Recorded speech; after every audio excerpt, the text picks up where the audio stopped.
वैष्णो देवी सभी देवताओं के साथ उनकी शक्तियां अभिन्न रूप से जुड़ी हुई हैं। ब्रह्मा के साथ सरस्वती, शिव के साथ भवानी और विष्णु के साथ लक्ष्मी। विष्णु की शक्ति वैष्णवी ही वैष्णो देवी हैं। वैष्णो देवी के प्रति आस्था और भक्ति भावना भक्तों को बरबस देवी दर्शन के लिए प्रेरित करती रहती है। लोगों का विश्वास है कि वैष्णो देवी के दर्शन से मनोकामनाएं पूरी होती हैं। वहां जाकर जिस चीज की याचना की जाती है उसकी प्राप्ति अवश्य होती है। इसी आस्था और विश्वास के कारण वैष्णो देवी के दर्शनार्थियों और भक्तों की संख्या निरंतर बढ़ती ही जा रही है। यूँ तो कहा जाता है कि वैष्णो देवी की यात्रा के लिए अक्टूबर माह सर्वाधिक उपयुक्त है, किंतु पूरे वर्ष बड़ी संख्या में दर्शनार्थी यहाँ आते रहते हैं। जम्मू मंदिरों का शहर है। यहाँ के प्राचीन मंदिर किसी न किसी राजा महाराजा के साथ किसी न किसी रूप से जुड़े हैं। यहाँ एक बहुत ही सुंदर बाग है, बागे बाहू। बीच में मनोरम फव्वारा है। पीछे मंद गति से बहती हुई तवी नदी। यहाँ देवी का एक मंदिर है जिसे वैष्णो देवी की बहन का मंदिर कहा जाता है। मंदिर तक पहुँचने के पहले एक कच्ची, कुछ कम चौड़ी सड़क पार करनी होती है। ये पर्वतीय शहर दिल्ली, मुंबई, पुणे, मद्रास आदि सभी बड़े नगरों से रेल और वायु मार्ग से जुड़ा हुआ है। जम्मू व कश्मीर में त्रिकुट नामक पर्वत पर वैष्णो देवी का मंदिर है। ये स्थान समुद्र तल से 5200 फीट की ऊंचाई पर है। वैष्णो देवी मंदिर तक जाने के लिए जम्मू बस स्टैंड से कटरा तक सवारियां उपलब्ध रहती हैं।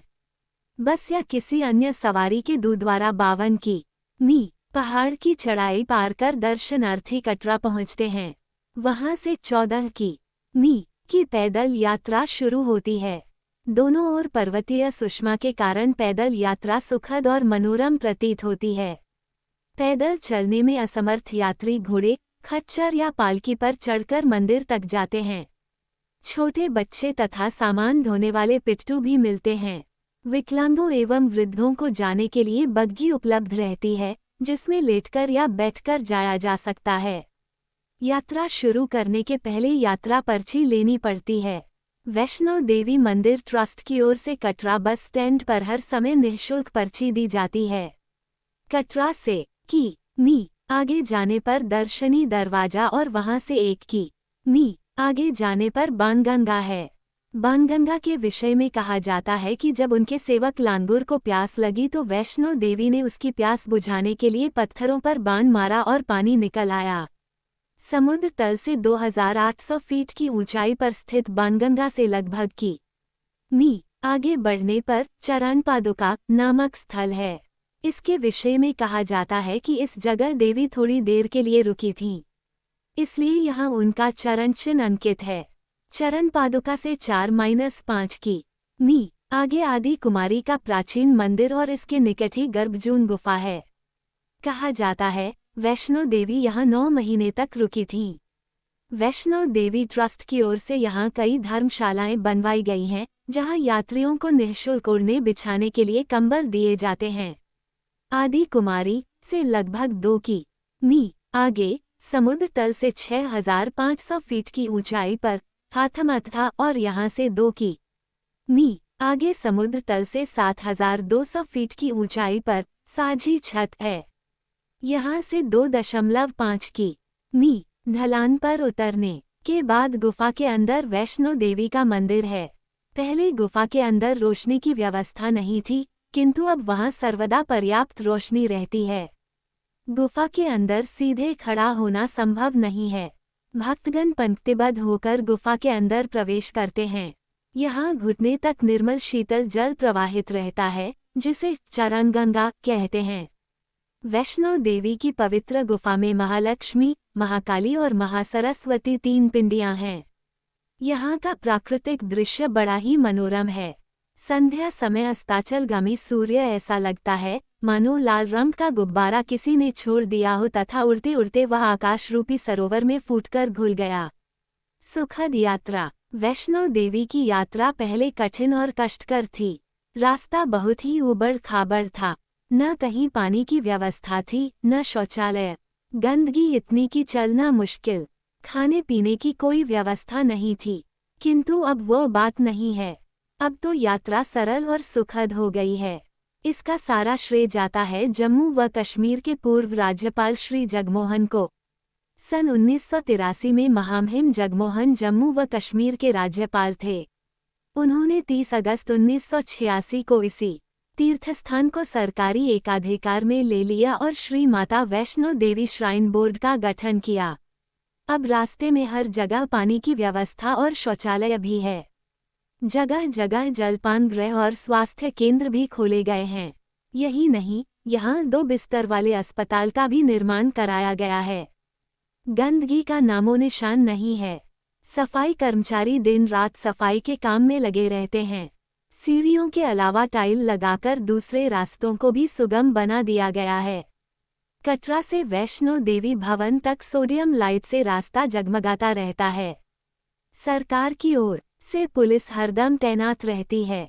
पौराणिक तथा प्रचलित कथाएं। वैष्णो देवी गुफा की चट्टानों के अध्ययन से पता चलता है कि यह गुफा कई 100 वर्ष पुरानी है। पुलस्तु तथा धूमिया ब्रह्मर्षियों के कथानुसार पुष्कर जम्मू भारत का एक परम पवित्र धार्मिक स्थल है। महाभारत में एक स्थान पर कुरुक्षेत्र के रणक्षेत्र में भगवान श्री कृष्ण ने अर्जुन से वैष्णो देवी का स्मरण करने के लिए कहा था। ऋग्वेद तथा अन्य वैदिक ग्रंथों में त्रिकुटा पहाड़ियों का उल्लेख है।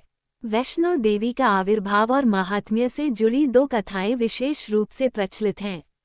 एक कथा इस प्रकार है। कटरा से 2 किमी दूर हंसाली गांव है। इस गांव में 100 वर्ष पूर्व मां के परम भक्त श्रीधर जी निस्संतान थे। उनकी निश्चल और निश्चल भक्ति से द्रवित होकर मां कन्या के रूप में उनके सामने आई। श्रीधर जी कन्या पूजन की तैयारी कर रहे थे, तभी अन्य कन्याओं के बीच कन्या रूप में भगवती पर जब उनकी नजर पड़ी तो उन्हें आश्चर्य हुआ। अन्य कन्याएं दान दक्षिणा लेकर चली गई, किंतु वह चुपचाप खड़ी रही थीं। उसने श्रीधर जी से कहा, आप कल एक महान भंडारा का आयोजन करें, जिसमें आसपास के सभी लोगों को आमंत्रित करें। इतना कहकर वह अदृश्य हो गई। श्रीधर जी को ऐसा आभास हुआ कि यह कन्या अवश्य किसी महाशक्ति का रूप है। श्रीधर जी ने गांव के सभी लोगों को भंडारे में आने का निमंत्रण दे दिया। भंडारे में संयोग से गोरखनाथ जी अपने 360 शिष्यों के साथ आ पहुंचे। श्रीधर जी यह सोच रहे थे कि इतने लोगों को कैसे भोजन कराया जाए। तभी वह कन्या प्रकट हुई और उनसे बोली, जाओ, सभी को भोजन के लिए बुलाओ। कन्या के हाथ में एक पात्र था। वह अपने उस पात्र से भोजन कराने लगी।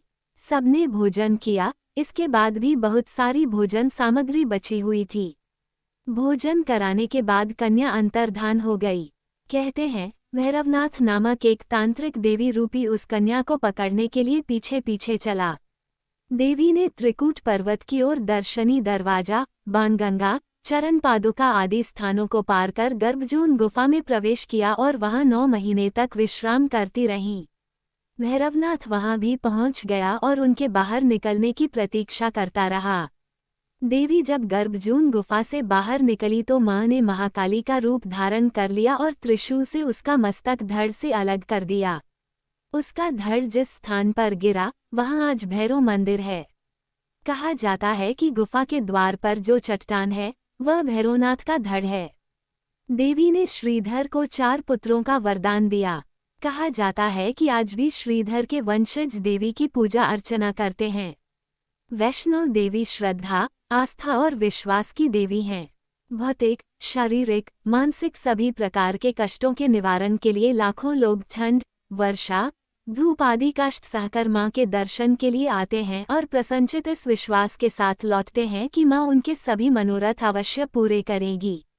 रास्ते में निरंतर तुम भी बोलो जय माता दी, हम भी बोले जय माता दी की ध्वनि से दर्शनार्थियों को नया उत्साह और बल प्राप्त होता है। इससे उनके समस्त शरीर में नई शक्ति व स्फूर्ति का संचार होने लगता है और सबके साथ वे भी बोल उठते हैं, जय माता दी।